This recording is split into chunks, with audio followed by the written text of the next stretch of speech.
mais c'est un terme, ça. Maude Burlereau, 27 ans, n'était pas partie pour devenir pâtissière. Engagée dans des études de marketing, elle obtient son master en 2017. Mais elle réalise rapidement que ce n'est pas la voie qui lui convient et décide de prendre du temps pour réfléchir.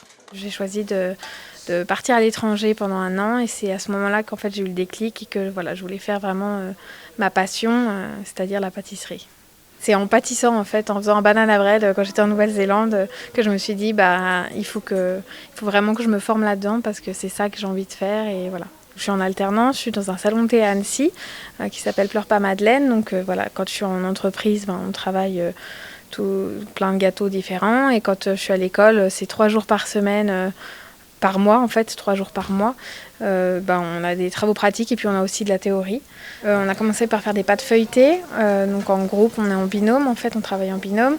Après on a fait une crème diplomate, donc, qui est une base crème pâtissière et après on rajoute une autre préparation pour créer la crème diplomate et donc tout ça c'est pour préparer le millefeuille. Donc voilà, c'est la première fois que je fais un millefeuille. Il y a eu quelques couacs à la fin parce que du coup ça a un peu collé au fond de la casserole, mais bon, on s'en est plutôt pas trop mal sorti. Quand on est en cours, c'est quand même des grosses journées, il faut être rigoureux, organisé. Je pense qu'il faut aussi apporter pas mal de travail personnel et travailler en dehors parce qu'effectivement une journée de TP par semaine de cours, ça passe vite.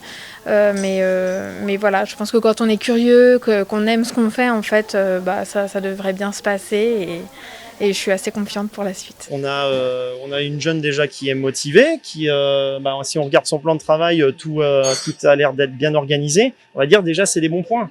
Hygiène, organisation, passion, partage. On a à peu près 13 semaines de cours dans l'année et l'objectif, c'est déjà d'avoir le CAP. Dans un premier temps, me faire de l'expérience et puis à terme, j'aimerais bien avoir mon propre café où je pourrais faire plein de gâteaux. Dans un tout autre univers et parmi les 25 formations que propose le CFA, il y en a une qui prépare au métier de boucher.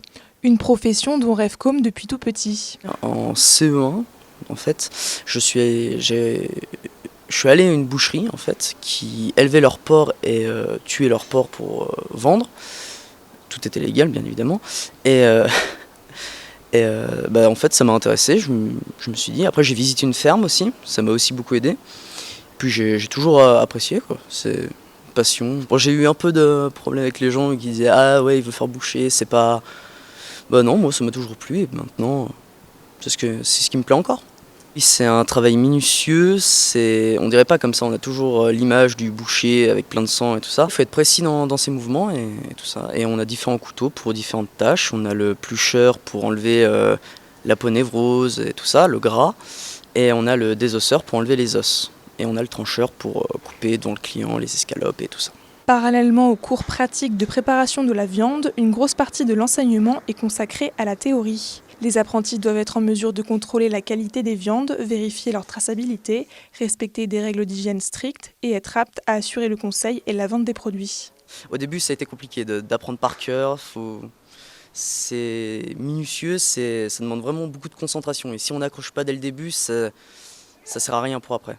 Je connais un bouquin de à peu près 100-200 pages.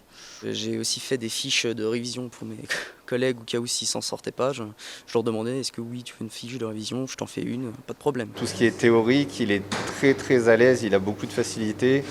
Donc c'est un des meilleurs dans cette classe du coup.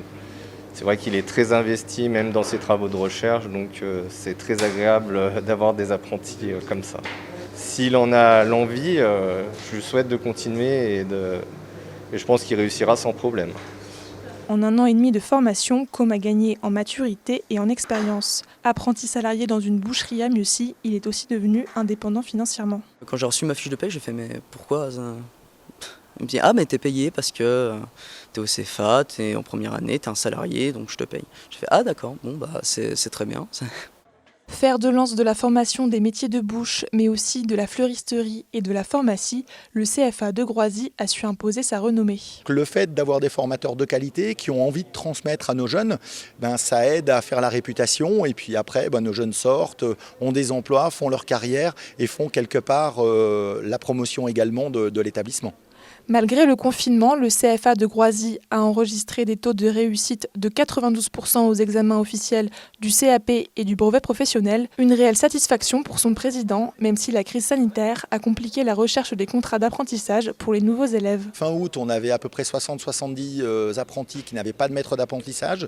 Et là, c'est pareil, on a pris notre téléphone, nos équipes ont pris le téléphone. Aujourd'hui, à l'instant où je vous parle, il nous reste 7 apprentis qui n'ont pas de maître d'apprentissage. Je crois que, il y a les mesures quand même qui ont été annoncées par l'État qui ont beaucoup aidé. Et il y a beaucoup la mobilisation de toutes les professions pour accueillir les jeunes et pour transmettre, parce que c'est l'avenir de nos métiers d'avoir ces jeunes qui apprennent et puis qui peuvent ensuite rentrer dans nos entreprises. La région, nous, on a choisi de maintenir les aides qu'on apportait aux jeunes sur l'apprentissage. Donc par exemple, on a poursuivi, même si on n'a plus compétence, le financement de leur premier équipement professionnel. Donc ils ont 120 € par an qui leur est attribué pour acheter au sein de la région Auvergne-Rhône-Alpes leur premier équipement professionnel. On finance leur transport pour pouvoir aller dans leur centre de formation, parce que pour certains, ce n'est pas neutre comme coût financier. Et puis on les aide aussi dans leur mobilité, dans leur orientation. C'est très important pour qu'ils puissent aller dans un établissement qu'ils ont choisi pour faire un métier qui leur plaira. Et puis aujourd'hui, le contexte économique fait que c'est très compliqué de trouver des stages. On est en train d'imaginer une solution pour aider à faire matcher les entreprises et les jeunes, à faire en sorte qu'ils se rencontrent et qu'on puisse créer un réseau et un lien entre un apprenti qui n'a pas de lieu d'apprentissage et une entreprise qui cherche aussi un apprenti et qui n'a pas connaissance de ce qu'est un centre de formation ou de l'endroit où il peut se trouver. Donc on travaille à ça aussi avec les centres de formation notamment. Chaque année, ce sont près de 450 apprentis qui sortent du CFA de Groisy diplômés.